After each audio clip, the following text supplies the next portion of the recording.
رہن سہن، زندگی کے تمام معاملات سنت کے مطابق ہو جائیں، اور میں اللہ کی عبادت جو مجھ پہ فرض اور واجب ہے اس کو سمجھ کر اس پر عمل کروں، اور اللہ کی عبادت جن کاموں کا اللہ نے حکم دیا، مقصد اصول دنیاوی مراتب نہیں بلکہ فتح الہی ہے۔ کوئی مرید جب مرید بنے تو اس کے دل میں یہ خیال نہیں آنا چاہیے کہ یار میں یہاں سے خلافت ملے گی تو میت کا تعلیم کی طریقت کا اذن ملے گا تو پھر میں اپنے مرید بناؤں گا، پھر میں اپنا ایک سیٹ اپ بناؤں گا، اور اس طریقے سے دل میں طمع، یعنی یہ بھی ایک طمع کی قسم ہے کہ دل میں طمع رکھ مرید بنے۔ تو فرمایا یہ بالکل سختی کے ساتھ منع کیا کہ ایسے خیالات دل میں نہیں لانے چاہیے، اور زبان سے بھی اس کا اظہار نہ کرے۔ مقصد دنیاوی مرتبہ نہیں ہے بلکہ معرفت الہی ہے کہ وہاں پر بیٹھنے کا مقصد ایک ہی رکھے، مجھے معرفت الہی حاصل ہو جائے، مجھے معرفت الہی حاصل ہو جائے۔ اگر مرید کو اپنے پیر و مرشد کامل سے خلافت مل جائے، اس کے مریدین میں سے جذبات تاثیر عجیبہ اور کرامات غریبہ کا ظہور ہو جائے تو اس کے لیے لازم ہے کہ وہ انہیں پیر کامل مکمل کی توجہ اور رابطے کے اثار معمول کرے، اور ان عجائب و غرائب کی نسبت اپنے پیر و مرشد کامل مکمل سے کرے، اور کافی محتاط رہے، ایسا نہ ہو کہیں یہ آثار اپنی ذات سے منسوب کرے اور غارت ہو جائے۔ جب مرشد اپنی مرضی سے اپنے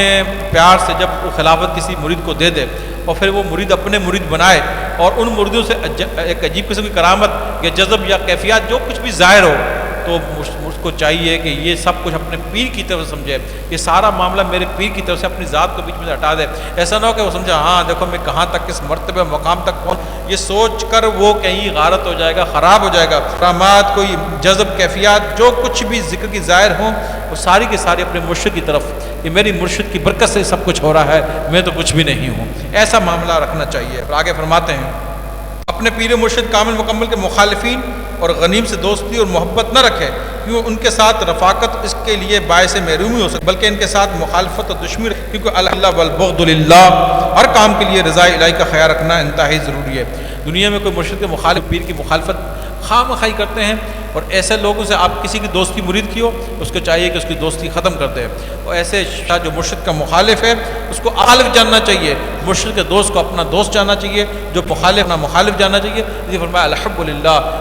کہ محبت بھی اللہ، البغض للہ، بغض بھی اللہ کے لیے، یہ معاملہ اللہ کے لیے ہو جائے گا۔ لہذا مرشد کے مخالف سے بات کرنا، دوستی کرنا، اس سے کھانا پینا اٹھنا بیٹھنا،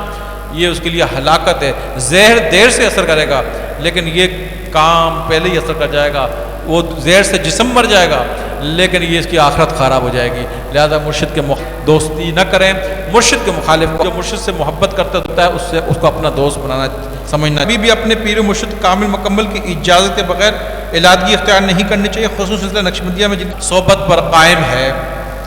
بعض مرشد سے ملاقات کے لیے آتے ہیں اور بغیر اجازت کے چلے جاتے ہیں، ایسا ادب کے خلاف ہے، یعنی اجازت لی ہے۔ یعنی جب آپ اپنے مرشد سے ملاقات کے لیے آیا کریں اور آپ نے ملاقات کی، جس وقت آپ کو جانا ہو واپس اپنے گھر تو اپنے مرشد کی اجازت لیے بغیر نہیں جانا چاہیے، ان سے ملاقات کر کے ان سے اجازت لے کر پھر اپنے گھر کو جانا چاہیے۔ بغیر اجازت کے گھر واپس جانا یہ بے ادبی ہے۔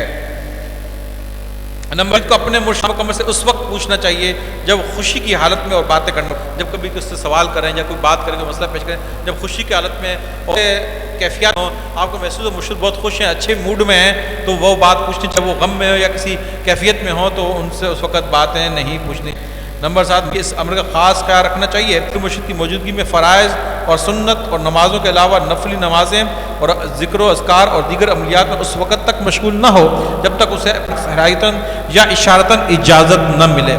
یعنی مرشد کے سامنے جب آپ جائیں تو فرض نماز ادا کرنی چاہیے، سنت موقع اور وطر یعنی واجب نماز ادا کرنی چاہیے۔ یہ نکالی تصویر، بڑی بڑی تصویر نکالی، سبحان اللہ تصویر پڑھنے شروع کر دی، کونے میں کھڑے ہو کے نفلیں پڑھنی شروع کر دی۔ بھائی یہ کام تو گھر میں کر سکتا ہے، وہاں جا کے تصویریں تو گھر میں ہی پڑھ سکتا ہے، نفل تو گھر میں پڑھ سکتا ہے، کیونکہ صحابہ کرام نبی علیہ السلام کے سامنے نفلیں پڑھنے کے لیے نہیں کھڑے ہوتے رہے یا تصویر کھول کے نہیں بیٹھ جاتے رہے، بلکہ حضور کے سامنے باادب ہو کر بیٹھتے تھے اور حضور کا دیدار کیا۔ کا طریقہ ہے کہ اور فرض نماز، سنت موقع اور وطر ادا کرنی چاہیے، اور جب مرشد کے رضکار ہے وہ کر سکتے ہیں، لیکن مرشد کے سامنے ایسا کوئی بھی معاملہ آپ کو نہیں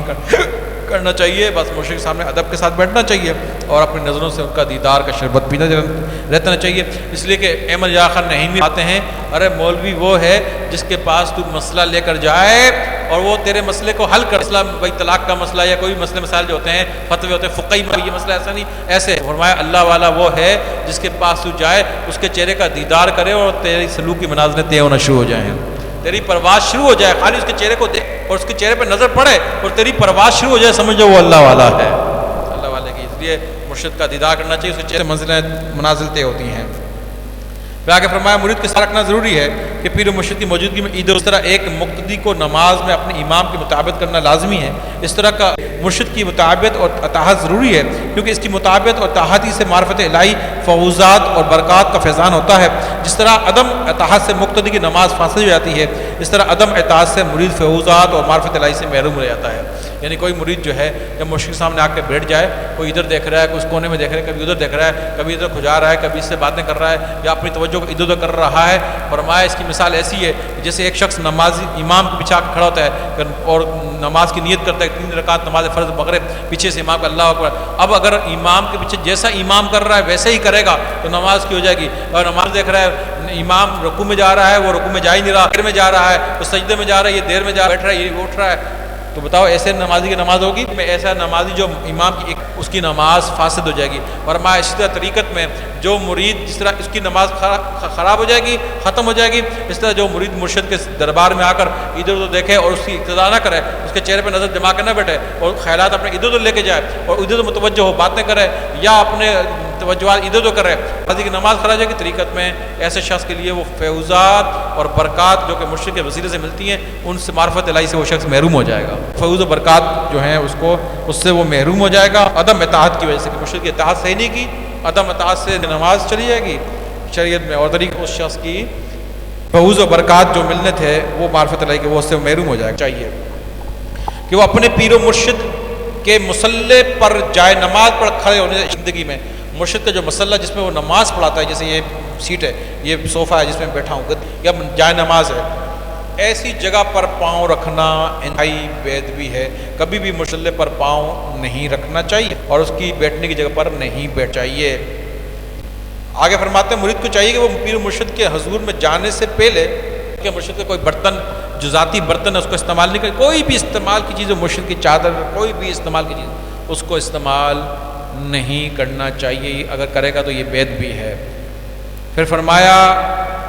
کہ مرید کو چاہیے کہ وہ پیر مرشد کے حضور میں جانے سے پہلے مسواک کے استعمال کے ساتھ باوضو ہو جائے اور صاف ستھرے کپڑے پہن کے جائے، یعنی جس دن مرشد کے پاس ملی آئے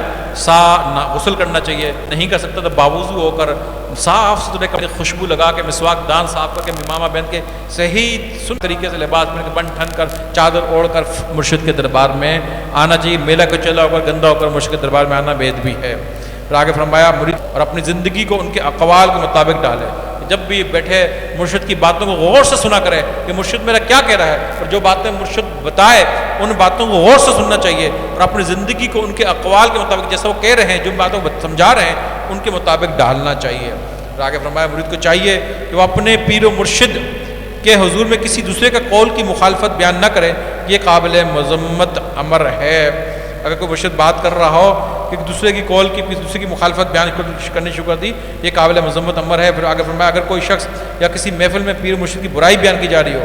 تو کوشش کرنی چاہیے کہ اس کا مناسب دفاع کرے، ورنہ ایسی محفل سے اٹھ کر چلے جانا چاہیے۔ کہیں بیٹھے ہوئے ہیں اور دیکھا کہ مرشد کی کچھ مخالف آگے ہیں اور مرشد کی مخالفت بیان شروع کر دی ہے، ان کی مرشد کے متعلق الٹی سیدھی باتیں کر رہے ہیں، تو چاہیے کہ دفاع کرے، جواب دے کہ خبردار ایسی باتیں نہ کرو اور ان باتوں کو دفاع کرے۔ لیکن دیکھا یہ بڑے بدماش لوگ ہیں یا بڑے طاقتور لوگ ہیں، میں کمزور ہوں، میں کچھ نہیں کر سکتا، تو چاہیے کہ اٹھ کر اس محفل سے چلا جائے، وہاں پر بیٹھ کر مرشد کی باتیں نہیں سننا چاہیے مخالفت کی، بلکہ اٹھ کر یا تو دفاع کرے، جواب دے، اگر جواب دینے کی طاقت نہیں تو اٹھ کر چلے جانا چاہیے اور خاموشی اختیار کر کے خاموشی سے اس محفل کو چھوڑ دینا چاہیے۔ پھر آگے فرماتے ہیں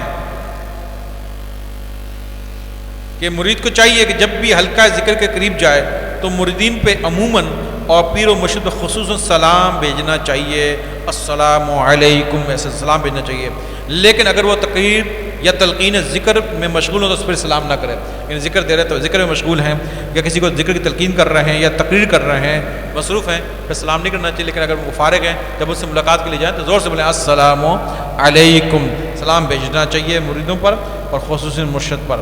تو یہ 63 آداب تھے جس کے میں 14 آداب آپ کے سامنے بیان کیے ہیں، انشاءاللہ اگلے ہفتے بقیہ آداب جو ہے آپ کے سامنے بیان کی جائیں گے۔ یہ جتنی باتیں کی ہیں یہ ساری بزرگان سے متفقہ طور پر لکھی گئی ہیں، ان کی کتابوں سے لکھی گئی ہیں، ان باتوں کو غور و فکر سے آپ نے سنیں، یاد رکھیں، اور یہ نیٹ کی دنیا میں بیٹھنے والے یہ ریکارڈ ہو گیا، یہ ڈائریکٹ نیٹ کی دنیا میں جائے گا، ہر ہفتے میرا بیان ریکارڈ ہوتا ہے اور اس میں چلا جاتا ہے، تو آپ وہاں بھی یہ آداب دیکھ سکتے ہیں انشاءاللہ۔ اور ہماری کوشش ہوگی کہ یہ آداب پر ایک چھوٹا سا کتابچہ چھاپیں اور ہر مرید کے پاس یہ ہو تاکہ وقتاً فوقتاً پڑھتا رہا کرے، کیونکہ ساری باتیں ذہن میں نہیں رہتی، یاد نہیں رہتی، انسان اسٹڈی کرتا رہتا ہے، پڑھتا رہتا ہے، وہ باتیں ذہن میں ہوتی ہیں، پھر وہ غلطی، علم جب ذہن میں ہوتا ہے وہ بات ذہن میں ہوتی ہے، پھر غلطی بھی کم سے کم ہوتی ہے۔ اللہ تبارک و تعالیٰ سے دعا اللہ تعالیٰ سب کو مرشد کا ادب کرنے کی توفیق عطا فرمائے، اور